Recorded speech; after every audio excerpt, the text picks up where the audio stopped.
শুভেচ্ছা সহ আমন্ত্রণ প্রত্যেককে নিটল টাটা এটিএন সংলাপে আপনাদের সাথে আছি আমি আমিনুল মজলিস।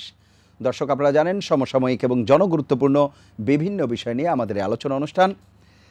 আমাদের আজকের দুটি বিষয় যদি আমরা বলি যে খুবই গুরুত্বপূর্ণ, আমাদের আজকের দিনে এই দিনে একটি নিঃসন্দেহে টিকাদান উদ্বোধন করা হয়েছে। আরেকটি বিষয় যদি বলি সেটি হচ্ছে চট্টগ্রাম সিটি কর্পোরেশনের নির্বাচন। সুতরাং আমাদের আজকের আলোচ্য বিষয় আমরা নির্ধারণ করেছি টিকায় ভালো লাগা, ভোটে মন্দ লাগা। নিঃসন্দেহে টিকার বিষয়টি যেমনি প্রত্যাশার, আমাদের নানা উৎসাহ উদ্দীপনা রয়েছে, পাশাপাশি কিছু সংখ্যাও হয়তো রয়েছে, কিন্তু তার চেয়ে বড় কথা পৌর নির্বাচন সাম্প্রতিক সময়ে এবং এই চট্টগ্রাম সিটি কর্পোরেশন সব কিছু মিলে আমাদের অভিজ্ঞতা মোটেই ভালো নয় এবং অনাকাঙ্ক্ষিত বেশ কিছু ঘটনা ঘটেছে। এগুলো নিয়ে আমরা আলাপ করব। আমাদের সাথে এই মুহূর্তে আলাপ করবার জন্য চারজন অতিথি রয়েছেন, স্টুডিওতে দুজন অতিথি রয়েছেন। আমরা তাদের সাথে প্রথমে পরিচিত হব। আমাদের সাথে রয়েছেন জনাব সুভাষ সিংহ রায়, রাজনৈতিক বিশ্লেষক এবং বাংলাদেশ ফার্মেসি কাউন্সিলের সাবেক সহসভাপতি। এছাড়া আমাদের সাথে আরও রয়েছেন ডক্টর জাহিদুর রহমান, সদস্য কেন্দ্রীয় কমিটি নাগরিক ঐক্য। এই মুহূর্তে অনলাইনে আমাদের সাথে যুক্ত হয়েছেন স্বাস্থ্য পরিবার কল্যাণ মন্ত্রণালয় সম্পর্কিত সংসদীয় স্থায়ী কমিটির সদস্য ডক্টর মোহাম্মদ আব্দুল আজিজ এমপি। এছাড়া যুক্ত রয়েছেন ডক্টরস অ্যাসোসিয়েশন অব বাংলাদেশ ড্যাবের মহাসচিব ডক্টর এম এস সালাম। আমরা চারজন অতিথিকে স্বাগত জানাচ্ছি আপনাদেরকে। আলোচনার শুরুতে জনাব সুভাষ সিংহ রায়, আলোচ্য বিষয় টিকায় ভালো লাগা, ভোটে মন্দ লাগা। আমরা মন্দ বিষয়টি হয়তো পরেই আলাপ করছি, কিন্তু ভালো লাগার যে বিষয়টি, বেশ কিছুদিন থেকেই তো যেই টিকার বিষয় নিয়ে আমরা কথাবার্তা বলছিলাম, নানা রকম শঙ্কা ছিল, প্রত্যাশার ভিত কিছুটা নড়বড়ে ছিল। পরবর্তীতে দেখা গেছে সকল শঙ্কা দূর করে আজকে একটি মাহেন্দ্রক্ষণই বলা যায় উপনীত হয়েছি। সেই জায়গায় দাঁড়িয়ে সার্বিকভাবে যদি এই বিষয়টি মূল্যায়ন করে এই অনুষ্ঠান শুরু করেন। আপনাকে আমি একটু বিষয় উল্লেখ করি। আপনি তো একটা বিষয় নির্দেশ দিয়ে দিয়েছেন, টিকায় ভালো লাগা আর নির্বাচনে মন্দ লাগা। যদি ওই পথে এগোতে হয় তাহলে দু একটি কথা তো আমাদের বলার সুযোগই রয়ে গেছে।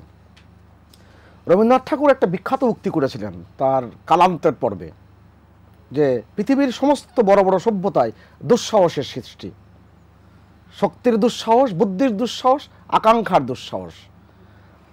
আপনি চিন্তা করে দেখুন তো, 218টি দেশের মতন দেশে করোনা, যেটাকে কোভিড-19 বলছি, তার এই পৃথিবীর সেই দেশগুলো সমস্ত রকম আক্রান্ত হয়েছে এবং অর্থনীতি সহ মানুষের জীবনযাত্রা বিধ্বস্ত হয়ে গেছে। সেই 218টি দেশের মধ্যে বাংলাদেশ 54তম দেশ যারা এই টিকা প্রকল্প শুরু করেছে। এটা আমাদের জন্য একটা অনেক বড় পাওয়া এবং আমি সবাইকে অনুরোধ করব যে সবাইকে সদার্থক হতে। আপনি যদি ব্যাখ্যা করে আমি বলি, আপনাকে ইতিবাচক হতে হবে, অস্তিত্ববাচক হতে হবে এবং ধনাত্মক তার আপনার প্রতিক্রিয়া হতে হবে। সেই মনোভাবের দৃষ্টিতে আপনি যদি এগোন তাহলে কিন্তু আপনার এগিয়ে যাওয়ার অনেক পথ তৈরি হবে। বাংলাদেশরা অপূর্ব দৃষ্টান্ত স্থাপন করেছে। এই 2 সপ্তাহ আগে আপনি যখন এই টেবিলে বসে আলোচনা শুরু করতেন তখন কিন্তু নানান রকম শঙ্কার জায়গাটি ছিল যে সামাজিক যোগাযোগ মাধ্যম প্রায় বলতে গেলে উপচে পড়ছে। কেননা এই গণমাধ্যমের কিংবা তথ্য প্রযুক্তির বাড়বাড়ন্তের সময় তথ্য তো অনেক আসছে, অনেক উপচে পড়ছে। বলা হচ্ছে টিকা ভারত দেবে না, টিকা যেমন দিচ্ছে না সময় মতো দেবে না, যেমন তারা পেঁয়াজ দেয়নি সময় মতো, যেমন তারা তিস্তার পানি ঠিক মতো দেয়নি। এরকম নানান রকম কথা কিন্তু একসঙ্গে উপচে পড়লো। তখনও কিন্তু আমি বলবার চেষ্টা করেছি যে টিকা যেই সময় চুক্তি অনুযায়ী যেই সময় টিকা আসার কথা, হয়তোবা তার আগেই টিকা বাংলাদেশে আসবে। আমি ধন্যবাদ জানাই যারা সমালোচনা করেছিলেন, যারা এই ব্যাপারে মনোভাব পোষণ করেছিলেন। তারা সরকারের মনোভাবকে আরও দৃঢ় করে দিয়েছে এবং যে কারণে শেখ হাসিনা যে সৃজনশীল কূটনীতিক অর্থনীতি এবং তার যে বিস্তার, তিনি তার সফলতা তিনি দেখিয়েছেন। এবং আজকে যেই প্রক্রিয়ায় গতকালকে আমরা দেখছি যে যেই প্রক্রিয়ায় টিকাদান কর্মসূচিটি হয়েছে, এটা অপূর্ব একটি বাংলাদেশ দেখেছি। মাননীয় প্রধানমন্ত্রী জাতির উদ্দেশ্যে ভাষণে বলেছিলেন না, বাংলাদেশ একটি সমীহর নাম। বাংলাদেশ আসলে একটা সমীহর নাম। বাংলাদেশ যেই প্রক্রিয়ায় চুক্তি করেছে, চুক্তি নিয়ে অনেকেই আমার সাথে আলোচনা করেছেন, অনেক লেখাও আমি উল্লেখ করেছি। বাংলাদেশ যে চুক্তি করেছে সেই চুক্তি পৃথিবীতে কোনো দেশ সেই চুক্তি করতে পারেনি, কেননা এটা অনন্য সাধারণ চুক্তি। যেই চুক্তিতে ত্রিপক্ষীয় যে চুক্তি, সেই চুক্তিতে বলে দেওয়া আছে যদি ভারতের দাম বাড়ে তাহলে কিন্তু আমরা চুক্তি অনুযায়ী ওই দামের বাইরে দাম দিব না, কিন্তু কমলে আমরা কমা দামটাই আমরা পাবো। এবং ভারত সরকার যে দামে ভ্যাকসিন কিনবে, বাংলাদেশ সরকারকে সেই দামে দিবে। এখানে বেক্সিমকো ফার্মাসিউটিক্যাল তারা লিমিটেড, তারা ডিস্ট্রিবিউটর এজেন্ট হিসেবে থাকে। আমি ওষুধ উৎপাদন বিপণনের সাথে যুক্ত বলে আমি জানি। আমরা যারা বিভিন্ন ওষুধ কোম্পানির এজেন্ট কিংবা অ্যাবোর্ড থেকে শুরু করে আপনি জনসন অ্যান্ড জনসনের এজেন্ট যারা আছে, তারা কিন্তু এই কমিশন এজেন্ট কিন্তু 25% পায়। আপনি স্বাভাবিক কারণে ওই, এবং বেক্সিমকো ফার্মাসিউটিক্যাল একটা বাণিজ্যিক ঝুঁকি নিয়েছে। আপনি জানেন যখন এই চুক্তিটি হয়েছে তখন কিন্তু তাদের ট্রায়াল সম্পন্ন হয়নি, এবং সিরাম ইনস্টিটিউট যেমন বাণিজ্যিক ঝুঁকি নিয়েছে যে তারা কিন্তু তাদের সমস্ত কার্যক্রম চালু রেখেছে এবং টিকা উৎপাদন কিন্তু অব্যাহত রেখেছেন। অনুমোদনের সাথে সাথেই তারা কিন্তু টিকা আনতে পেরেছেন এবং আমাদের দেশে পাঠিয়েছেন, এবং শুভেচ্ছা হিসেবে আরও 20 লক্ষ পাঠিয়েছেন। এবং এই যে 77টি দেশ যে চুক্তি করেছে, সেই চুক্তির মধ্যে সবচেয়ে বেশি, যেমন দক্ষিণ আফ্রিকা আজকে $5.25 সিরাম ইনস্টিটিউট থেকে ভ্যাকসিন কিনবে পার ডোজ, এবং সেখানে তারা কিন্তু ভ্যাকসিনটি পাবে হচ্ছে মে জুন জুলাইয়ের দিকে। অতএব মনে রাখা দরকার যে আমাদের চুক্তিটি কিন্তু অসাধারণ একটি চুক্তি। অতএব সেই জায়গায় যদি দাঁড়িয়ে আমরা কথা বলি তাহলে ভালো লাগার বিষয় তো অনেক কিছুই আছে, এবং মন্দ লাগার বিষয় একটি অনেক ভ্রান্তি ছড়িয়েছে। জি, বলা হয়েছে $2 ভ্যাকসিন $5 পেয়েছে, অনেক রকম তথ্য এসেছে, যেই তথ্যটি কোনো রকমভাবে সত্যের কাছাকাছি যেও কিন্তু অবস্থান করেনি। আমি সেই জায়গায় আমার দৃঢ়তার কথা, আমার ওই ভালো লাগার কথা, এবং আপনি যে প্রসঙ্গটা পরবর্তীতে এনেছেন নির্বাচনী প্রসঙ্গ, সেই বিষয়ে আমরা পরবর্তীতে আলাপ করব, আলোচনা যেতে পারি। জি, আমরা যাব আলাপ করতে। ডক্টর সালাম, আপনি আব্দুল সালাম, আপনি শুনছিলেন এই যে অবশেষে আমাদের টিকাদান কর্মসূচির যে পাইলট প্রকল্প, সেটি আজকে উদ্বোধন করা হলো, এবং সার্বিকভাবে যে কথাটি জনাব সুভাষ সিংহ রায় বলছিলেন যে কিছুটা তো অনিশ্চয়তা ছিলই, নানা রকম গুজব ছিল, ভ্রান্তি ছিল, তো সব কিছু ছাপিয়ে আসলে তো একটি বাস্তবতা আজকে তৈরি হলোই, যেটি একটি প্রত্যাশার জায়গা তৈরি করে। আপনি কিভাবে দেখছেন? না, ধন্যবাদ আপনাকে।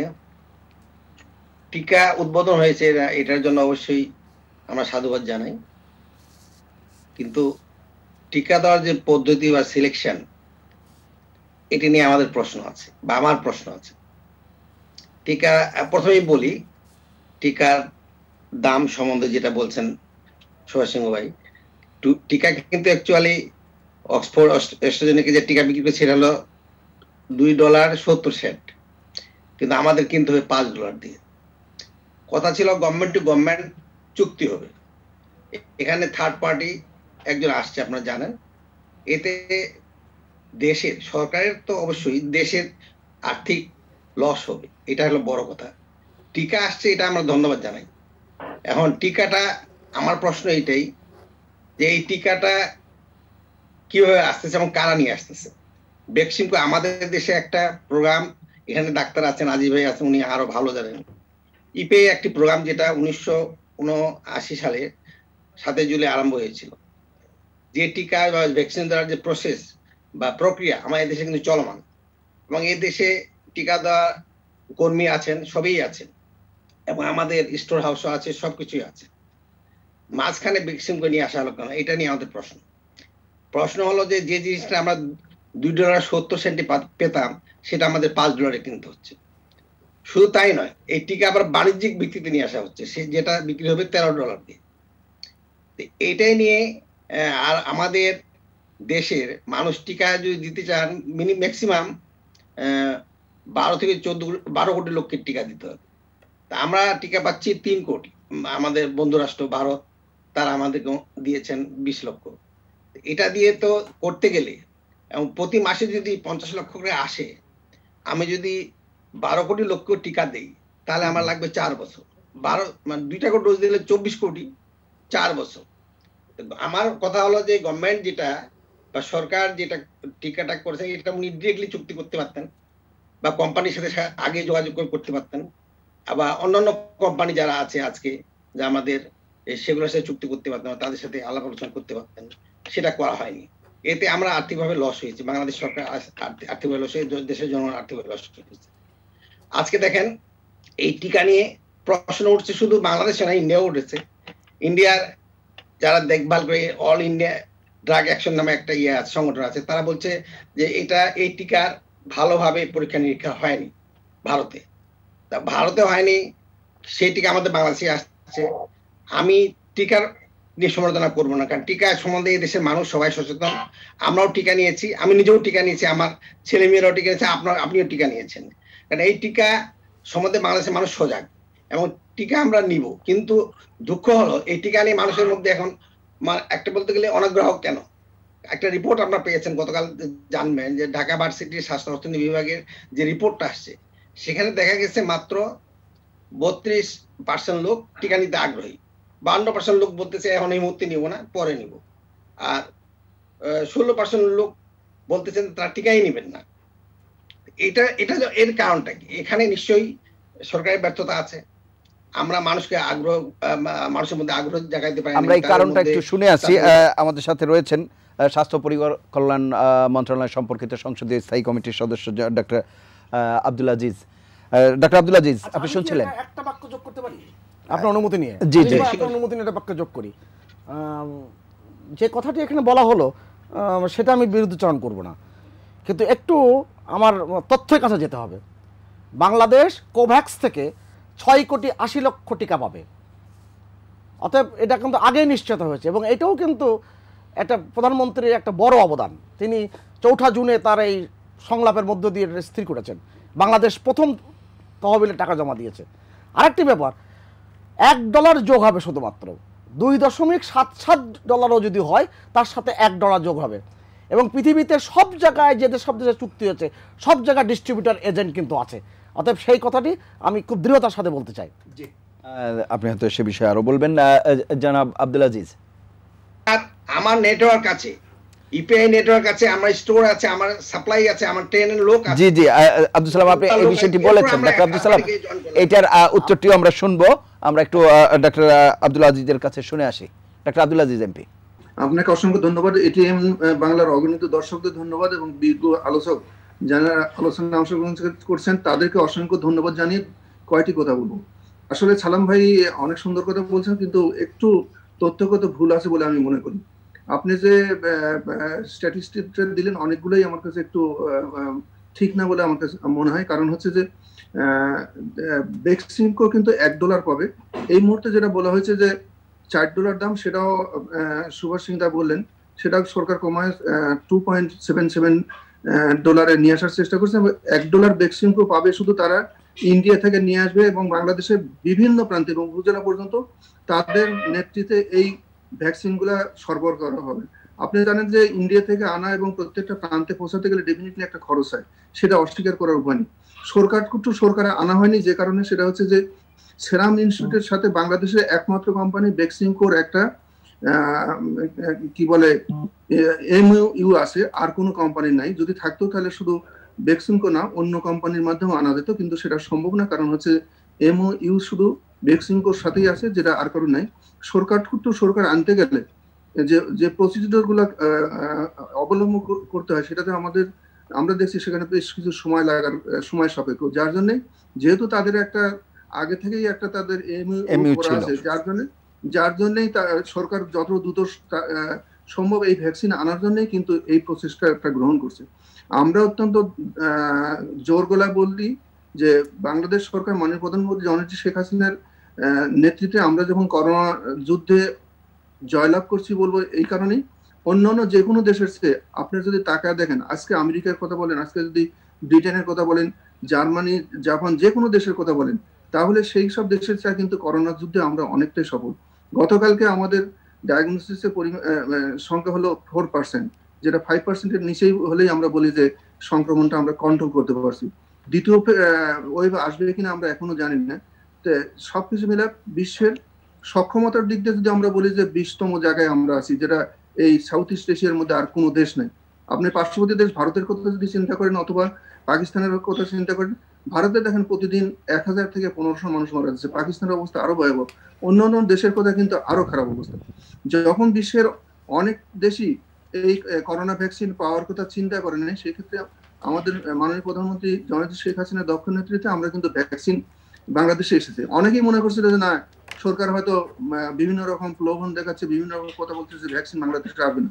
কিন্তু সবকিছু কে শেষ করে আজকে বাস্তবতা হচ্ছে যে আজকে বাংলাদেশের মানুষ ভ্যাকসিন ট্রায়াল হিসেবে নিতে পারছে, এবং আগামী 7 তারিখ ফেব্রুয়ারির 7 তারিখে এটাকে সকল মানুষের কাছে পৌঁছানো হবে। 500 মানুষকে আজকে থেকে শুরু করে এই 12 দিনে 500 মানুষকে ট্রায়াল হিসেবে দেওয়া হবে। তারপর আগামী ফেব্রুয়ারি মাসের 7 তারিখে আমরা ভ্যাকসিন শুরু করতে পারবো। প্রথম পর্যায়ে আপনি যেটা বললেন, আরেকটা তথ্য কথা বলছে, 12 কোটি মানুষের কিন্তু আমাদের ভ্যাকসিন দিতে হবে না। আপনি জানেন যে বাংলাদেশের 40% মানুষ হলো শিশু, যাদের বয়স 18 বছরের নিচে। এই 40% মানুষকে কিন্তু টিকা দেওয়া যাবে না। শুধু তাই না, যারা প্রেগনেন্ট থাকে সেই প্রেগনেন্ট মহিলাদেরও দেওয়া যাবে না। বাংলাদেশে প্রতি সময় আমরা যদি স্ট্যাটিস্টিক্যালি দেখি তাহলে প্রায় 50 লাখের মতো মহিলা প্রেগনেন্ট থাকে। তাহলে সেখানে যদি আমরা 40% বাদ দেই তাহলে প্রায় 7 কোটির কাছাকাছি আসে। এর সাথে যদি 50 লাখ বাদ দেন তাহলে কিন্তু 7 কোটির উপরে প্রায় 7.5 কোটি মানুষকে আমরা এমনি ভ্যাকসিনের আওতায় আনতে পারতেছি না। তো সেইখানে কিন্তু আমাদের থাকে, যদি আমরা 17 কোটিও ধরি তাহলে কিন্তু সেই সংখ্যাটা 12 কোটির অনেক কম।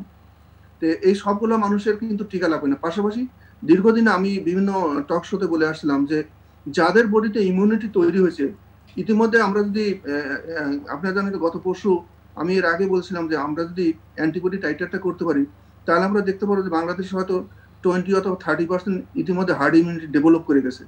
সেই মানুষগুলো যদি আমরা পরীক্ষার মাধ্যমে জানি যে না এই মানুষের মধ্যে হার্ড ইমিউনিটি বা অ্যান্টিবডি তৈরি আছে, তারও কিন্তু ভ্যাকসিন এই মুহূর্তে না দিলেও হবে। আজিজ ভাই, আমরা একটা ফোন নেব, একজন দর্শক আছেন, একটা ফোন নেব। প্রিয় দর্শক, নাম বলে প্রশ্ন করুন। আসসালামু আলাইকুম। ওয়ালাইকুম আসসালাম। আপনার টেলিভিশনের ভলিউমটা শূন্যে নামিয়ে নেবেন। কে বলছেন, কোত্থেকে বলছেন? আমি ঢাকা থেকে বলছি, নেসার আহমেদ বলছি। জি বলুন। আমার প্রশ্ন সুভাষ সিংহ রায় বাবুর কাছে। জি দাদা নমস্কার, কেমন আছেন? আছি আপনার আশীর্বাদে ভালো আছি। আমার প্রশ্ন, কিছুক্ষণ আগেই আমরা জানতে পারলাম যে ঢাকা বিশ্ববিদ্যালয় অর্থনীতি বিভাগের যে একটা জরিপে আসছে, বাংলাদেশে 52% মানুষ টিকা গ্রহণ করতে অনীহা প্রকাশ করেছে এবং 16% মানুষ তারা টিকা নেবেনই না। এই যে বিষয়টা, এইটাকে আপনারা কিভাবে সমাধানের জন্য পদক্ষেপ গ্রহণ করবেন? ঢাকা বিশ্ববিদ্যালয়ের যে জরিপটি, যেটা বেশ কয়েকটি পত্রিকায় ছাপা হয়েছে ইতিমধ্যে, সেই জরিপে বলা হয়েছে যে 62% মানুষ এই মুহূর্তে নিবে না। 52% এখানে আছে। 84% মানুষ টিকা নিতে আগ্রহী, প্রথমে শিরোনাম, এটা ইত্তেফাক থেকে বলছি। 52% শুরুতে টিকা নিতে চান না, এটা বলা হয়েছে। আর বলা হয়েছে 32% লোক টিকা কার্যক্রম চালু হওয়ার সঙ্গে সঙ্গে টিকা নেবেন। আপনি যদি উন্নত দেশেরও যদি এরকম জরিপ দেখেন, তারা কিন্তু 1-2 মাসের মধ্যে কিন্তু জরিপের ফলাফল কিন্তু ভিন্নতা এসেছে। আপনি মার্কিন যুক্তরাষ্ট্রে দেখুন, আপনি ব্রিটেনে দেখুন, সব জায়গায় এসেছে। আর সালাম ভাই যে ভারতের টিকার কথা বলছেন, ওখানে যে সমস্যা হয়েছে ওটা হচ্ছে ভারত বায়োটেক, যেটা কোভ্যাক্সিন নামে। কারণ আমরা কিন্তু অনেক সময় কোভ্যাক্স এবং কোভ্যাক্সিন মিলিয়ে ফেলি। কোভ্যাক্স হচ্ছে সম্মিলিত উদ্যোগ 190টি দেশের, এবং সেই 190 যুক্তরাষ্ট্র, রাশিয়া বাদে প্রায় সব দেশই আছে। তার থেকে আমরা যে টিকাটি পাবো, যেমন জনসন অ্যান্ড জনসনের টিকার যেটা আসবে, যেটা 3rd ফেজ কমপ্লিটের পথে, তারা বলেছে 50 কোটি ডোজ প্রথমে তারা তৈরি করবে, পুরোটাই তারা কোভ্যাক্সকে দিয়ে দেবে, এখানে তারা বাণিজ্যিকভাবে ব্যবহার করবে না।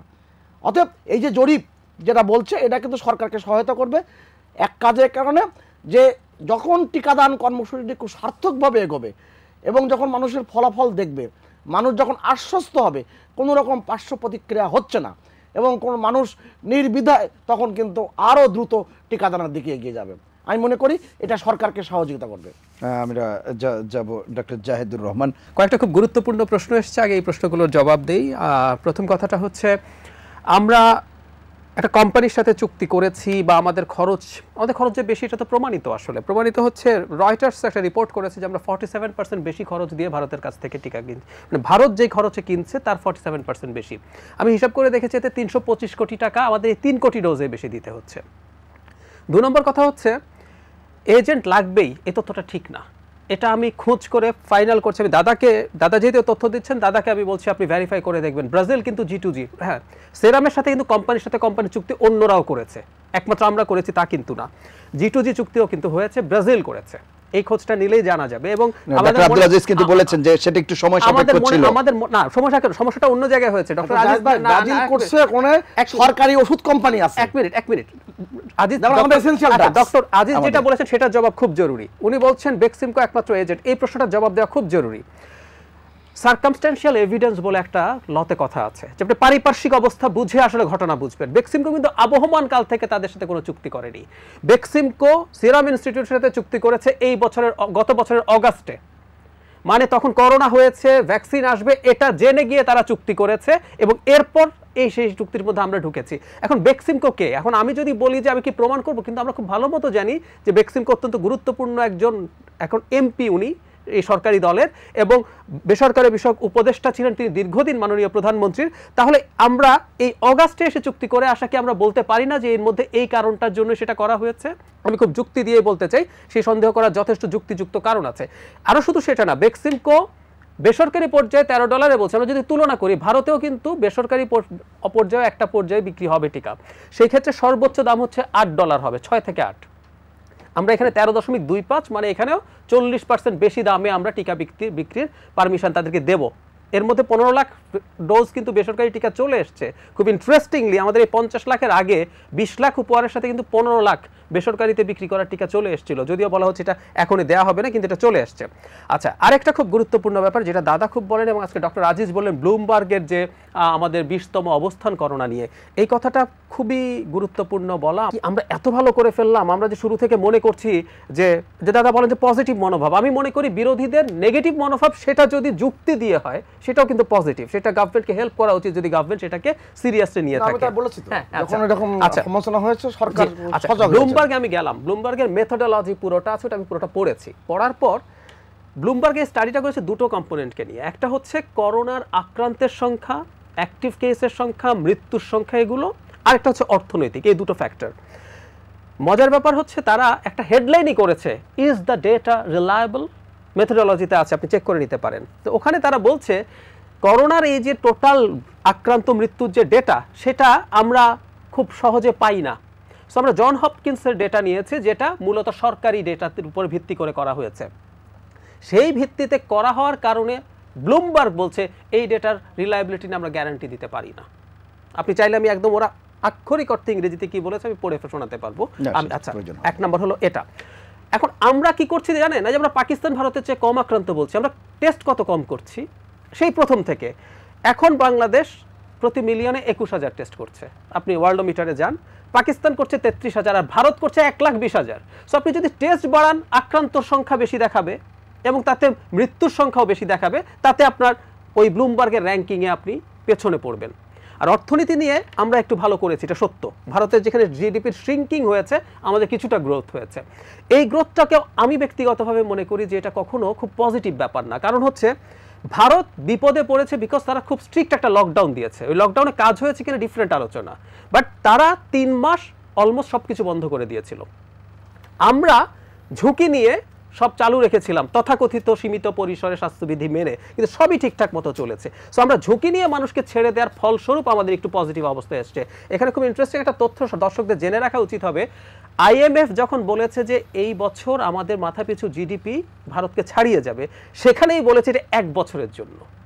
আগামী বছর কিন্তু ভারত আমাদেরকে আবার ছাড়িয়ে যাবে। আমরা এই বছরটা জনগণের জীবনকে বা স্বাস্থ্যকে ঝুঁকির মধ্যে ফেলে সব অর্থনৈতিক অ্যাক্টিভিটি যেহেতু চালু রেখেছিলাম, আমাদের শ্রিঙ্ক না করে একটু পজিটিভ হচ্ছে। তো এই দুটো জিনিস যখন যোগ হচ্ছে, তখন ব্লুমবার্গ আমাদেরকে বলছে যে আমরা 20তম অবস্থানে আছি এবং খুবই নন রিলায়েবল ডেটা নিয়ে তারা কাজ করছে, এটা তারাই বলছে। আমরা এটাকে খুব জোর গলায় বলা আমার মনে হয় না ঠিক হবে। জনাব সুভাষ সিংহ রায়, বেশ কিছু প্রসঙ্গ এসেছে, তার মধ্যে একটি বিষয় তো এসেছে আর্থিক যে কথাটি বলা হচ্ছে, ক্ষতির বিষয়, যে কিছুটা ক্ষতির সম্মুখীন হচ্ছে টিকা কেনার ক্ষেত্রে ভারত থেকে, সেই বিষয়ে যদি বলতে চান সেটি বলবেন। পাশাপাশি আরেকটি বিষয়, সেটি হলো যে আমরা সবসময় বলি যে ব্যবস্থাপনা একটা বড় চ্যালেঞ্জ। সেই ক্ষেত্রে যেই ধরনের পরিকল্পনা করা হয়েছে, সেই পরিকল্পনা মাফিক কতটা তার কাছাকাছি যাওয়া সম্ভব হবে টিকা দান ক্ষেত্রে। যদিও বলা হয় যে আমাদের একটা বড় ইনফ্রাস্ট্রাকচার আছে ইপিআই এর ক্ষেত্রে, সেই অভিজ্ঞতা কাজে লাগিয়ে কতটা সম্ভব। আবার আরেকটা আশঙ্কা প্রকাশ করা হয়, যেহেতু করোনার প্রথম দিকে আমরা বেশ কিছু বিভাগের মধ্যে যে যাদের কাজ করবার কথা, তাদের মধ্যে নানা রকম সমন্বয়হীনতা দেখেছি। সব কিছু মিলিয়ে সেই বিষয়টা যদি খুব দ্রুত বলি দু একটি কথা। আমি গত 2 দিন যাবৎ 3 দিন যাবত একটা বই খুব ভালো করে পড়ছি, সেটা হচ্ছে আমেরিকার নির্বাচিত ভাইস প্রেসিডেন্ট কমলা হ্যারিস, তার এই বইটি the truths A American journey we hold. তার একটি চ্যাপ্টার আছে ফর দ্য পিপুল, এবং জনগণের জন্য আপনি যা করতে চান সেটা জনগণের সামনে উন্মুক্ত করতে হয় এবং জনগণকে আস্থায় নিতে হয়। ডক্টর জাহেদ ভাই যে কথাগুলো বলেছেন সে কথাগুলো বিবেচনায় নিয়ে আমি বলছি। তথ্যের ক্ষেত্রে কিন্তু আমাদের সতর্ক থাকতে হবে। তিনি জরিপের যে সীমাবদ্ধতার কথা বলেছেন সেটাও যেমন বিজ্ঞান ভিত্তি আছে, আবার এই জরিপের যে ইতিবাচক দিকগুলো, এবং প্রত্যেক জরিপ কিন্তু এই মেথড অনুযায়ী হয় এবং বলে দেওয়া হয় সব জরিপে। আমি যখন কেস স্টাডি দিই তখনও কিন্তু বলা হয় যে এই সূত্র থেকে এই তথ্য প্রাইমারি ডাটা এবং এটার সীমাবদ্ধতা থাকতে পারে। এটা কিন্তু জরিপের একটি বড় গুরুত্বপূর্ণ দিক। আমি আবারও বলছি, ভ্রান্তির জায়গাটা কোথায়? বাংলাদেশের একটি বড় একটি প্রিন্ট মিডিয়া তারা পত্রিকায় শিরোনাম করেছিল, উপশিরোনাম করেছিল 75 কোটি টাকা দিয়ে অ্যাপ তৈরি করা হচ্ছে, অথচ এই অ্যাপের কোনো খরচ হয়নি। আইসিটি মন্ত্রণালয় থেকে অ্যাপ তৈরি করা হয়েছে। ক্যাম্পস নামে যে অ্যাপটি, যেটা সুরক্ষা নামে যেটা হয়েছে, যেটা গতকালকে এটার কার্যক্রম আমরা প্রত্যক্ষ করেছি, সেই জায়গায় আপনি জানেন, আমরা কিন্তু জানি যে কোনো মন্ত্রণালয়, কোনো মন্ত্রী কিংবা প্রতিমন্ত্রী কেউ 50 কোটি টাকার ওপরে খরচ করতে পারে না। তা না হলে কী করতে হয়? এর ওপরে গেলেই তাকে কার্যাদেশ দিতে হয়, পারচেস কমিটিতে দিতে হয় আগে। তা সেরকম কোনো কার্যাদেশের কথা তো আমরা শুনি নাই, তথ্যতেও নাই। তো হঠাৎ করে তথ্যগুলো সামনে আনা হলো, এটা কিন্তু ভ্রান্তির জায়গা তৈরি করে, মানুষকে নানান রকম মনস্তত্ত্বের উপরে চাপ প্রয়োগ করে। আমি আবারও জোর দিয়ে বলছি, এর চেয়ে কম দামের টিকা পৃথিবীতে কেউ পায়নি। আমি আবার দায়িত্ব নিয়ে বলছি, আপনি ফিলিপাইনে বলেন, আপনি সৌদি আরবের সাথে যে চুক্তি হয়েছে, মরক্কোর সাথে হয়েছে, সমস্ত চুক্তিগুলো কিন্তু আমি পড়বার চেষ্টা করেছি, যেহেতু ওষুধ উৎপাদন বিপণনের সাথে যুক্ত আমি জানি বিষয়গুলো।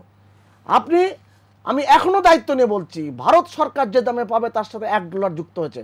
বেক্সিমকো ফার্মাসিউটিক্যাল লিমিটেড, কিন্তু আমি সেই কোম্পানির চাকরিরত না, আমি আর একটা ওষুধ কোম্পানির পরিচালক। আমি বলছি তারা বেশ বাণিজ্যিক ঝুঁকি নিয়েছেন, যেমন বাণিজ্যিক ঝুঁকি নিয়েছেন সিরাম ইনস্টিটিউট। সিরাম ইনস্টিটিউট যখন চুক্তি করে তারা জানতো না এটা ট্রায়াল অক্সফোর্ড অ্যাস্ট্রাজেনেকাটা সফল হবে কি হবে না। অতএব তারা কিন্তু উৎপাদন চলে গিয়েছিল, সেকেন্ড ফেজে যাওয়ার পরে উৎপাদন চলে গিয়েছে। অতএব এবং যে সমস্ত আপনি দেখেন ফাইজার, বায়োনটেক, মডার্না, যে সমস্ত আপনার আসছে টিকাগুলো, সেই টিকাগুলো সিনোভ্যাক, সিনোফার্ম, যেটাই আসছে না কেন, সব কিন্তু টিকার সেকেন্ড ফেজ কমপ্লিট হওয়ার পরে কিন্তু ওই প্রেডিকশনের উপরে ভিত্তি করে তারা কিন্তু টিকা উৎপাদন করে ফেলে। কেননা এটা কিন্তু জটিল একটি প্রক্রিয়া, এই প্রক্রিয়া যেতে হয়। ভারত বায়োটেকের টিকা নিয়ে ভারতের বিভিন্ন জায়গায় কিন্তু অস্থিরতা হয়েছে, এবং যে কোভ্যাক্সিন নামে যে টিকাটি, সেই টিকাটি বলা হচ্ছে, ওখানকার বিজ্ঞানীরা বলছেন যে তারা ট্রায়াল সম্পন্ন করার আগেই তারা অনুমোদন দিয়ে ফেলেছে, অথচ এর যে প্রতিষ্ঠাতা, সেই প্রতিষ্ঠাতা কিন্তু তার নাম যশ কিন্তু অনেক বিস্তৃত। কারণ আমি এই সম্বন্ধে আমরা অনেকে জানি। যাক, আলোচনাটা এখন আমি তুলে রাখি। আমি এই জায়গায় দাঁড়িয়ে টানবো যে বাংলাদেশের সক্ষমতার জায়গাটাকে আপনাকে স্বীকার করতে হবে। আর বাংলাদেশ যে চুক্তি করেছে সেই চুক্তি লঙ্ঘন করার কোনো সুযোগ সিরাম ইনস্টিটিউট নাই। অসংখ্য ধন্যবাদ। অতএব এখন আমাকে ওটা বলতে হবে যে আমাদের চেয়ে কম দামের টিকা কে পেয়েছে। জি, ডক্টর জাহিদুর রহমান, আপনি একটু সেই জনাব সুভাষ সিংহ রায় যে বিষয়গুলো এনেছেন সেগুলো নিয়ে সামগ্রিকভাবে তো আলোচনা করবেনই, পাশাপাশি এই যে আমাদের যে অগ্রাধিকার তালিকা করা হলো এবং অন্যান্য যে ছকগুলো করা হয়েছে, পরিকল্পনাগুলো করা হয়েছে, সেই পরিকল্পনার কাছাকাছি আমরা আখেরে যেতে পারবো সেই ধরনের সম্ভাবনা কীরকম দেখছেন, বা কোনো সংখ্যা থাকলে সেটিও বলবেন। প্রথম কথাটা হচ্ছে, আমরা কাগজে কলমে কখনো কখনো ভালো কথাবার্তা লিখি, এবং আলটিমেটলি বাংলাদেশে কাগজের লেখা ওই কাজীর গরু কেতাবে থাকার মতো হয়ে থাকে। করোনা যে প্রায়োরিটি লিস্ট, এটা নিয়ে আমার খুব ঘোরতর আপত্তি আছে। আমি এটা নিয়ে লিখেছিও। কেন লিখেছি সেটা একটু বলে, আজকে অনেকে অনেক রকম কথা বলছিলেন যে এটা না ওটা। আমি এর আগে একটা টক শোতে আমাকে একজন বলছে যে না, এটা এখনো চূড়ান্ত হয়নি, ইত্যাদি ইত্যাদি। কিন্তু আমি আজকে একটা স্পষ্ট ডকুমেন্ট দিতে চাই। সংসদে মাননীয় প্রধানমন্ত্রী আজকে প্রায়োরিটি লিস্টটা পড়ে শুনিয়েছেন। এটা ইনফ্যাক্ট এর আগে যেটা পত্রিকায় এসেছিল ঠিক সেটাই। প্রায়োরিটি লিস্টের মধ্যে আসলে আপনি যদি অ্যানালাইজ করেন দেখবেন এখানে সব হচ্ছে, যেমন আমাদের সরকারের সব কর্মকর্তা ফ্রন্টলাইনার বলা হচ্ছে, কিন্তু আপনি সংখ্যা যদি পড়েন, আমি একটু পড়ি, খেয়াল করুন। সম্মুখ সারির আইন শৃঙ্খলা বাহিনীর 5,46,620 জন সদস্য। আচ্ছা, তারপরে বলা হচ্ছে সামরিক ও বেসামরিক প্রতিরক্ষা বাহিনীর 3,60,913 জন, জনপ্রতিনিধির সংখ্যা আছে 1 লাখ কত হাজার যেন, মানে সম্মুখ সারি বলছেন মানে আপনি সবাইকে সম্মুখ সারির যোদ্ধা বলছেন। কথাটা এইরকম, ট্রুলি তাই। আমি তাহলে আপনাকে একটা কথা বলি, আপনি তো মার্কেট খুলে দিয়েছেন না? ডাক্তার হিসাবে বলছি, একজন পুলিশ যিনি ট্রাফিক পুলিশ দায়িত্ব পালন করেন, উনি একটা ওপেন ক্লাইমেটে ওপেন জায়গায় দায়িত্ব পালন করেন।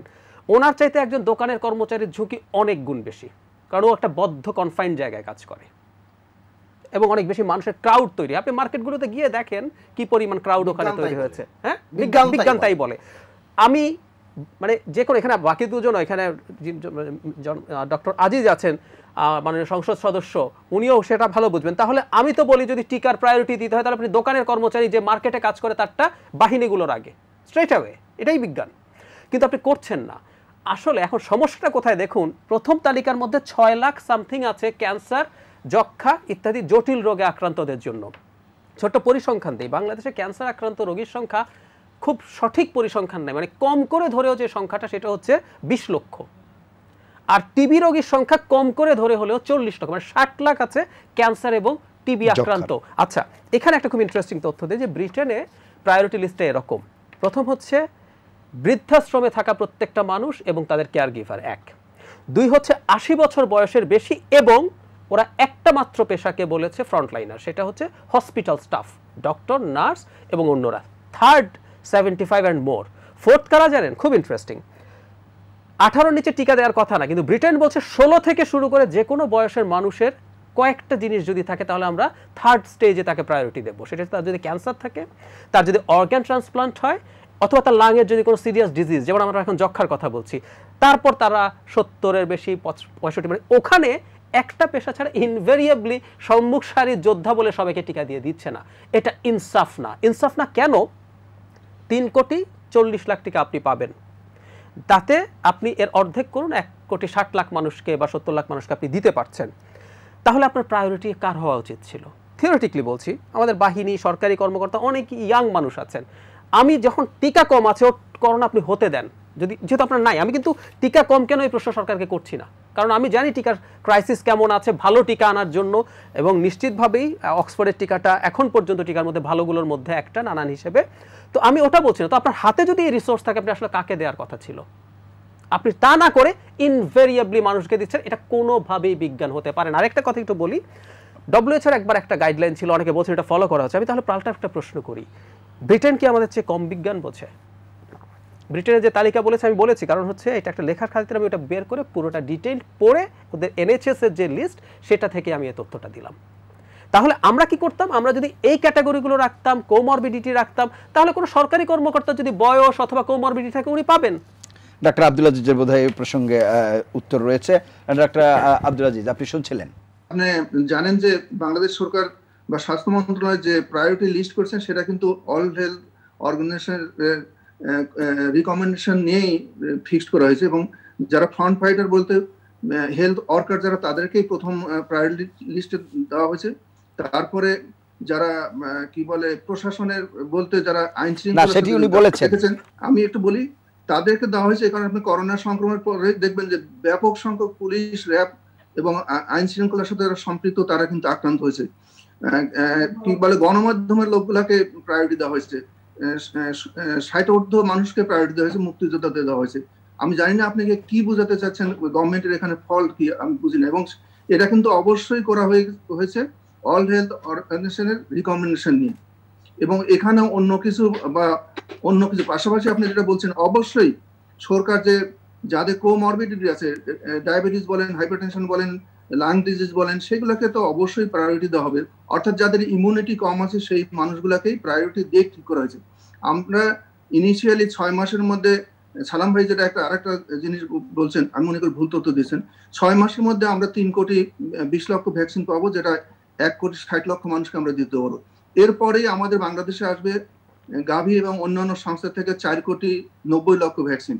এইগুলা দিলে কিন্তু বাংলাদেশে প্রায় যাদেরকে ভ্যাকসিনের আওতায় আনা সম্ভব তার ম্যাক্সিমাম গুলো হয়ে যাবে। সেটা 1 বছরের মধ্যেই আমরা করতে পারবো। আমাদের 4 বছরও লাগবে না, 5 বছরও লাগবে না। এবং যেসব মানুষগুলো বেশি সাফার করবে, কোমরবিডিটি আছে, ডেফিনেটলি তাদেরকে আইডেন্টিফাই করেই দেওয়া হবে। এখানে ওয়ার্ল্ড হেলথ অর্গানাইজেশনের রিকমেন্ডেশন নিয়ে যাদেরকে যেভাবে তারা সেট আপ করছে ঠিক সেইভাবেই দেওয়া হবে, এখানে অন্য কোনো কিছু ভাবার নেই। ইংল্যান্ডের যেভাবে প্রত্যেকটা দেশের একটা ভিন্ন সত্তা থাকতেই পারে, কিন্তু বাংলাদেশে যেটা করছে এখানে প্রত্যেকটা জিনিস সাইন্টিফিক্যালি হিসাব করা করেছে। বিভিন্ন রকম গুজব, যেটা বললেন যে টিকা নিয়ে অনীহা, শোনেন, প্রথমে আমরা মাস্ক পরার জন্য বাংলাদেশে কত না চেষ্টা করা হয়েছে, সেখানে 3টা ডিস্ট্রিক্টে স্টাডি করে আমরা দেখলাম মাত্র 26% মানুষ মাস্ক পরে। তারপরে প্রশাসনের চেষ্টার ফলে কিছুটা উন্নত হয়েছে। মানুষের মধ্যে প্রথমে তো একটা অনীহা থাকতেই পারে, যেটা সবসময় থাকে, যে তারপরে আমাদের নেগেটিভ প্রচারণাগুলো এত বেশি শক্তিশালী যে অনেক ভালো জিনিসই আমাদের অনেক সময় হারিয়ে যায়। এটা কি বলে, আমাদের মিডিয়া যেমন রোল প্লে করে, আমাদের ধর্মীয় বিভিন্ন রকম মাধ্যম আছে, তারাও কিন্তু বিভিন্ন সময় নেগেটিভ প্রচারণা করে সাধারণ মানুষকে বিভ্রান্ত করে, যার জন্য হয়তো প্রথমের দিকে টিকা নিতে মানুষের একটা অনীহা থাকতেই পারে। কিন্তু এই অনীহাটা আমি মনে করি খুব বেশি দিন থাকবে না। যখন দেখবে যে কোনো কি বলে সাইড ইফেক্ট হচ্ছে না, কোনো প্রবলেম হচ্ছে না, তখন কিন্তু মানুষ অটোমেটিক ভ্যাকসিন নিতে আগ্রহী হবে।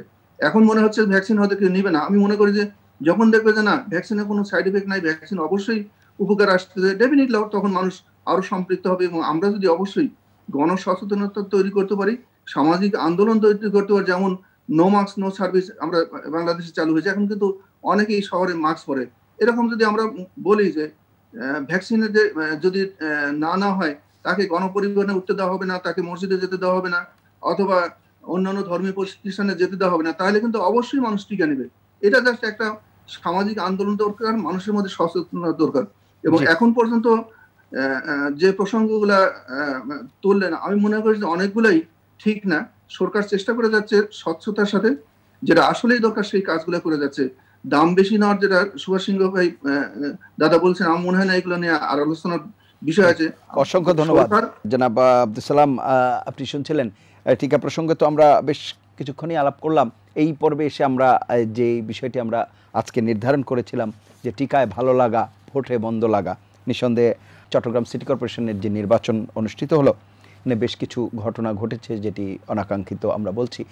এবং সাম্প্রতিক সময়েও আমি বলছিলাম যে পৌর নির্বাচন এবং স্থানীয় সরকারের নির্বাচনগুলোতে যে পরিমাণ সহিংসতা হয়েছে, সেগুলো কিন্তু যথেষ্ট উদ্বেগ সৃষ্টি করে। সব কিছু মিলিয়ে যদি আপনি একটু মূল্যায়ন করেন এই বিষয়ে। তার আগে একটু বলতে চাই যে আজকে যেটা আমরা সেরাম ইনস্টিটিউশনে 6 কোটি টিকা পাচ্ছি, মানে 3 কোটি সময় পাবেন, এটা আমরা যদি ডোজ করে দেই তাহলে 3 কোটি 20 লক্ষ 1 কোটি 60 লক্ষ লোককে আমরা দিতে পারবো, জনগণকে দিতে পারবো। প্রায়োরিটি যেটা গভর্নমেন্ট করছে সেটা ঠিক আছে, ইয়ে অনুযায়ী করছে, মানে শর্ত অনুযায়ী করছে, তারা সেই হিসেবে কাজ করছে, এটাতে আমার কোনো আপত্তি নেই। কিন্তু কথা হলো যে আমি 12 কোটি লোক, উনি যেটা বলছেন 18 বছরের নিচে, ঠিক আছে, 18 বছরের নিচেই বাদ দিলেও 12 কোটি লোক হয় টিকার দরকার। গভর্নমেন্ট আজকে শুধু সেরাম ইনস্টিটিউটে তাকিয়ে থাকলে হবে না, আর কবে যেটা দিচ্ছে 4 কোটি, যে বিকল্প আপনি বলছেন যে একাধিক বিকল্প হয়তো খুঁজতে হবে। সরকার আজকে বিকল্প খুঁজতেছে না। স্যার, কেন বিকল্প খুঁজতেছেন না? আমরা কেন চীন, রাশিয়া বা অন্য টিকা নিচ্ছি না? কথা হলো যে অনিয়াটা কেন? অনিয়ার কারণ তো আছে। কারণটা হলো যে যখন আমাদের দেশে প্রথম করোনা আসলো, তখন এক সময় আইসিডিআর থেকে বলা হলো 2000 কিটস রেডি, কিন্তু এটা সমন্বয়তা আপনারা জানেন। এরপরে ঘটনা আপনারা জানেন, আমাদের মাস্ক নিয়ে, পিপি নিয়ে কি মানে হয়েছে এই দেশে, সেটা সবই জানেন। ঠিক তেমনি ভাবে টিকা নিয়ে একই ব্যাপার। টিকা নিয়ে মানুষের অনীহার কারণটা কি? অনীহার কারণ হলো যে টিকাটা আমরা ঠিক মতো পাবো কিনা। এবং ডক্টর আব্দুল সালাম, আমরা এই প্রসঙ্গটি তুলে রাখতে চাই আপাতত। এখন আপনি নির্বাচন প্রসঙ্গে কোনো মন্তব্য আছে কিনা আপনার? সালাম ভাই, আপনি বলতেছেন যে টিকা নিয়ে অনীহা সরকারের, কোন সরকারের বিন্দু মাত্র কোনো অনীহা নাই। আপনাকে প্রথমেই বললাম যে 3 কোটি 20 লক্ষ, আমি একটু বলি 3 কোটি 20 লক্ষ টিকা আমরা 6 মাসের মধ্যে পাবো। এর পরপরই আমরা 4 কোটি 90 লক্ষ টিকা পাবো। এর মধ্যে শুধু আপনি চীনের কথা বলছেন কেন? বাংলাদেশে যে বঙ্গভ্যাক্স আছে সেটা এখন থার্ড ফেজের ট্রায়ালে যাবে। সেটা যদি যায় তখন আমরা আরো কম দামে পাবো। এবং সরকার সব রকম, আমি একটু বলি, সরকার সেখানে সব রকম সহযোগিতা দিচ্ছে এবং অলরেডি ডাক্তারদের পারমিশন দিচ্ছে সেকেন্ড ফেজের ট্রায়ালের জন্য। আমরা প্রত্যাশা করতেছি 6 মাসের মধ্যে আমরা থার্ড ফেজ কমপ্লিট করলে সেটা বাংলাদেশ থেকেই পাওয়া যাবে। আপনি কেন চীনে যাবেন, আপনি কেন রাশিয়া যাবেন, অথবা আপনি কেন অক্সফোর্ডের চিন্তা করতেছেন? বাংলাদেশে যদি তৈরি হয় কেন বেশি দাম দিয়ে কিনবো? অবশ্যই সরকার চেষ্টা করতেছে যে বাংলাদেশে তৈরি করে এটাকে থার্ড টাইল কমপ্লিট করে দেওয়ার জন্য। সেখানে সরকারের অনীহার তো প্রশ্নই আসে না। আপনারা যে দামের কথা বলছেন, আজকে যদি সরকার ভ্যাকসিন আনতে না পারতো, বুঝতে পেরেছি এই বক্তব্যটি আমরা একেবারেই স্পষ্ট। আমরা অন্য আলোচনায় যাব। অসংখ্য ধন্যবাদ আপনাদের দুজনকে। আমরা স্টুডিওতে ফিরতে চাই, অন্য আলোচনায় যাব আমরা। যে ডক্টর জাহেদুর রহমান, আমরা যে পরের আলোচনাটির কথা বলছিলাম নির্বাচন প্রসঙ্গে, এবং আসলে তো আমরা দেখতে পাচ্ছি বড় দুই রাজনৈতিক দলের মধ্যে যেই মানে দলীয় নেতাকর্মী যারা, তাদের মধ্যে যতটা না বিরোধ, তার চেয়ে বেশি বিরোধ আমরা দেখছি অন্তর্দ্বন্দ্ব। সেটি আসলে গণতন্ত্রকে পোড়ানোর ক্ষেত্রে মনে হয় একটি আশঙ্কা তৈরি করছে। সেই জায়গাতে কি বলবেন? জরুরি প্রশ্ন হচ্ছে বাংলাদেশকে একটা গণতন্ত্র, মানে গণতন্ত্র থাকলে সেটাকে সমস্যায় ফেলার প্রশ্ন আসে। দুটো তথ্য একটু দেই। ইলেকশন মানে একটা দেশের স্ট্যাটাস কি, তার রেজিমের স্ট্যান্ডার্ড কি, সেটা নিয়ে তিনটা প্রতিষ্ঠান কাজ করে, খুবই রেকগনাইজড। অনেকেই কাজ করে, তিনটা খুবই রেকগনাইজড। একটা হচ্ছে EIU, ইকোনমিস্ট ইন্টেলিজেন্স ইউনিট। এটার ব্যাপারে, এটার জরিপের ব্যাপারে রিলাই করে মাননীয় প্রধানমন্ত্রীও কিন্তু এটার কোট করেছেন যে জরিপে ভালো হয়েছিল। তো তারা বাংলাদেশকে হাইব্রিড রেজিম বলে, ডেমোক্রেসি না। ওদের আছে ফুল ডেমোক্রেসি, ফ্লড ডেমোক্রেসি, ত্রুটিপূর্ণ গণতন্ত্রতেও আমরা নাই বহুদিন এই সরকারের পুরো সময়টাতে। বাংলাদেশ লাস্ট ফ্লড ডেমোক্রেসি ছিল 2007, যেটা 2006-এর উপর ডিপেন্ড করে, যখন একটা ফেয়ার ইলেকশন হয়েছে। এরপর থেকে হাইব্রিড আছে বাংলাদেশ। তারপর হচ্ছে ফ্রিডম হাউস, তারা বাংলাদেশকে পার্টলি ফ্রি দেশ বলে। আর আরেকটা গুরুত্বপূর্ণ সংস্থা বেরটেলসম্যান স্টিফস্টুম, তারা বাংলাদেশকে অটোক্রেসি বলে। এর মধ্যে আরেকটা কথা ইলেকশন নিয়ে যোগ করি, সেটা হচ্ছে ফ্রিডম হাউসের মানে এই বছরের রিপোর্টটা আমি আমার একটা রিসার্চের কাজে একটু ডাউনলোড করেছি এবং এটা সেটা পড়েছি। পড়ার মধ্যে একটা ইন্টারেস্টিং ফাইন্ডিং আছে। পৃথিবীতে ইলেকটোরাল ডেমোক্রেসির একটা লিস্ট তারা করেছে। ইলেকটোরাল ডেমোক্রেসি কনসেপ্টটা এরকম যে নির্বাচন হয়ে ন্যূনতম গণতান্ত্রিক চরিত্র আছে যে দেশগুলোর, মোটামুটি অ্যাকসেপ্টেবল একটা ইলেকশন দিয়ে, সেখানে বাংলাদেশকে তারা আর ইলেকটোরাল ডেমোক্রেসি বলছে না। কনফিডেন্টলি আমি যে কেউ চাইলে ভেরিফাই করতে পারি, যে এখন তথ্য প্রযুক্তির যুগ। এখন যদি তাই হয়ে থাকে, এবং আরেকটা ব্যাপার সেটা হচ্ছে হার্ভার্ড ইউনিভার্সিটির একটা ইলেকটোরাল ইন্টিগ্রিটি প্রজেক্ট একটা আছে, সেটাই দেখা গেছে বাংলাদেশ 38 স্কোর করেছে বাংলাদেশ। এবং যেটা সবচেয়ে ইন্টারেস্টিং, আফগানিস্তানে শুধু আমাদের চাইতে খারাপ নির্বাচন হয়, আর সারা পৃথিবীতে 21টা দেশের নির্বাচন আমাদের চাইতে খারাপ। তো এই যখন পরিস্থিতি, এখানে আমরা নির্বাচন নিয়ে কথা বলছি, আমি না মানে এটাকে বিএনপির সাথে আমাদের একটা ঐক্যফ্রন্ট আছে, এখন ওটা ইয়ে করে ভেঙে যায় নেই আনুষ্ঠানিকভাবে, কিন্তু আমার কাছে বিএনপির একটা বড় দায় মনে হয় কি, বিএনপি নির্বাচনগুলোতে গিয়ে গ্রহণযোগ্য হচ্ছে না নির্বাচন, কিন্তু অংশগ্রহণমূলক তো হয়ে গেল, বা দেশের সবচেয়ে বড় বিরোধী দলের অংশগ্রহণমূলক নিয়ে একটা নির্বাচন হয়ে গেল। সেটা সরকারকে এক ধরনের মাইলেজ দিচ্ছে যে আমার এখানে তো সবচেয়ে বিরোধী দলটাও, এখন সবচেয়ে বড় দলটাও অংশগ্রহণ করছে। এখন সংঘাতের প্রশ্নে আসেন, আমি সেই জায়গাটায় আসি।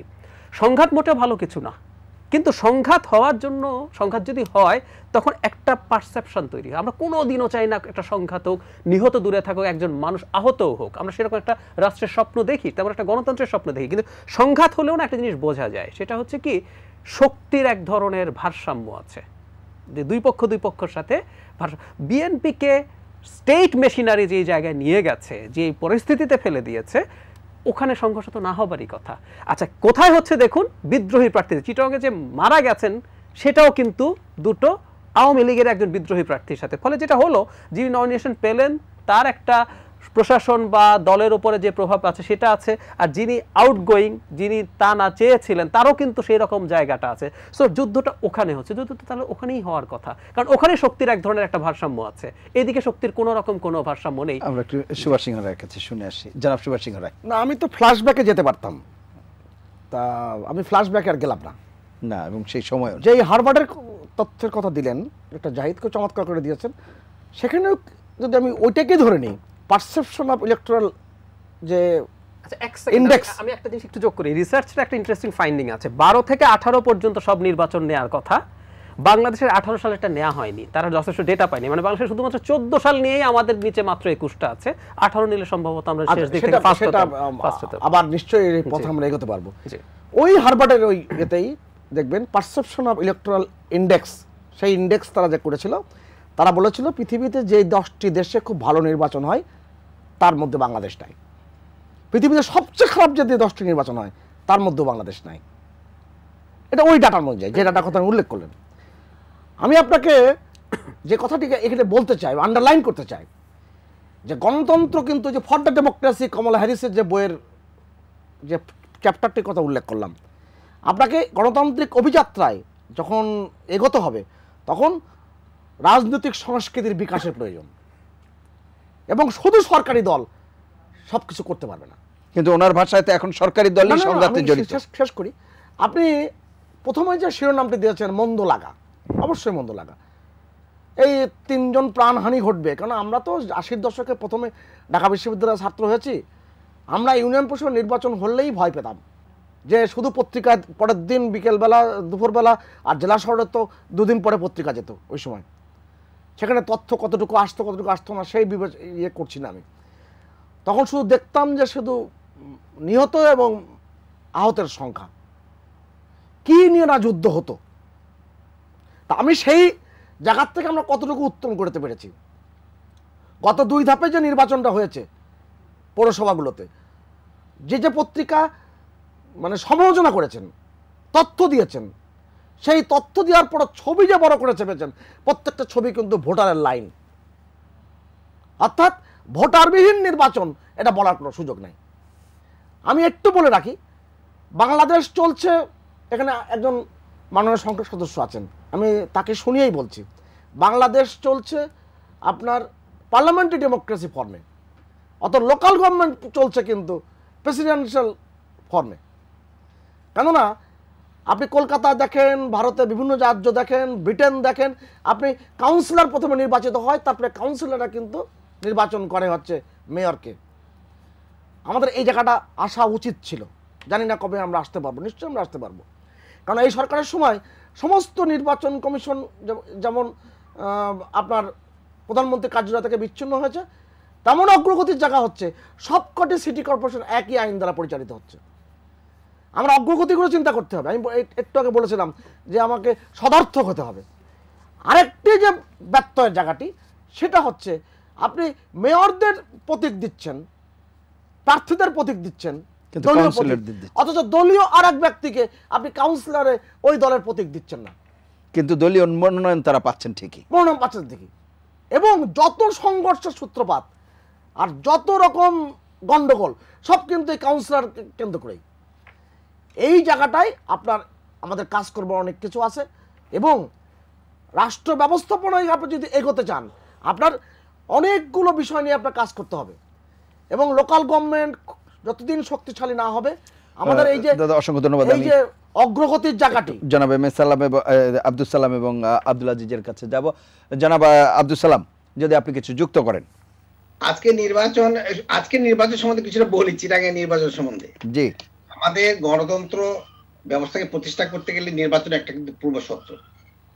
আর দুঃখের সাথে এখন স্মরণ করতে হয় যে এই নির্বাচনকে ধ্বংস করা হয়েছে 1914 সালে, যেখানে 153 জন মাননীয় এমপি সাহেবরা নির্বাচিত হয়েছিলেন বিনা ভোটে। 2014-তে। তারপর 2018-তে সকালে নির্বাচন হয়, রাতের অন্ধকারে নির্বাচন হয়েছে। এটা তো আপনি জানেন। মানে সেখানে আপনাদের দায় কতটুকু, আপনারা কতটুকু অংশগ্রহণ করতে চেয়েছিলেন? কোনটাই তো অংশগ্রহণ করেননি, যেখানে করছেন সেখানে কতটা সক্রিয়ভাবে করছেন। আমরা জানি যে এই বর্তমান সরকার গণতন্ত্রকে ধ্বংস করছে, এবং এই ধ্বংস অবস্থায় নির্বাচন যেটা ওনারা করেছে যে 2014 সালে এবং 2018 সালে, সেটা আপনিও জানেন, আমিও জানি। আজকেও যেটা দেখেন, রেজাল্ট যেটা দেখেন, আজকে চিটাগাং নির্বাচনের পূর্বেই বিএনপির যে আমাদের মেয়র প্রার্থী ছিলেন ডাক্তার সাহেব, তার এজেন্টকে প্রায় 45 থেকে 50 জন এজেন্টকে রাতে অ্যারেস্ট করা হয়েছে। আরে আওয়ামী লীগও তো অভিযোগ করেছে নির্বাচন কমিশনে 5 লাখ থেকে বের করে দেওয়া হয়েছে। ঠিক আছে দাদা, ঠিক আছে, আমাকে বলতে দেন, আপনার কথা বলি যে শেষ করতে হবে আব্দুল সালাম। হ্যাঁ, কথা হলো যে এখন যে সরকার, এরা গণতন্ত্র বিশ্বাস করে না। নির্বাচন তো সরকার করছে না, নির্বাচন তো নির্বাচন কমিশন করছে। না, নির্বাচন কমিশন করতে ঠিক আছে, নির্বাচন কমিশন করাচ্ছে কে? সরকার। আপনি কি সালাম ভাই গণতন্ত্র এবং বিএনপি এর উপরে কি 2 মিনিট বলতে পারবেন? কোনটা? অবশ্যই বলতে পারবো। গণতন্ত্র আর বিএনপি আপনি সময় দেন, আমি বলবো। বিএনপির জন্মলগ্ন ব্যাপারটা থেকেই তো হলো কি, গণতন্ত্রের পথে হাঁটেনি। আপনারা নির্বাচন ব্যবস্থাকে ধ্বংস করেছেন। না না, কি ধ্বংস করছে সেটাকে বলতে হবে তো। আপনি হা না ভোটে প্রচলন করেছে কে? নাই। অসংখ্য ধন্যবাদ। আমাদের শেষ করতে হচ্ছে আসলে, এই আলোচনার জন্য আরো আমাদের যে সময় দরকার। পূর্বশর্ত, গণতন্ত্রের আমরা যে পরবর্তীতে আবার কোনো অনুষ্ঠানে হয়তো এ নিয়ে আরো বিস্তারিত আলোচনা করা যাবে। আপনাদের চারজনকে অনুষ্ঠানে অংশ নেওয়ার জন্য অসংখ্য ধন্যবাদ। প্রিয় দর্শক, এই ছিল আজকের নিটল টাটা এটিএন সংলাপ। পরবর্তী অনুষ্ঠান দেখার আমন্ত্রণ জানিয়ে বিদায় নিচ্ছি। সবাই ভালো থাকবেন, সুস্থ থাকবেন। আশা করি এটিএন বাংলার সঙ্গেই থাকবেন। আল্লাহ হাফেজ।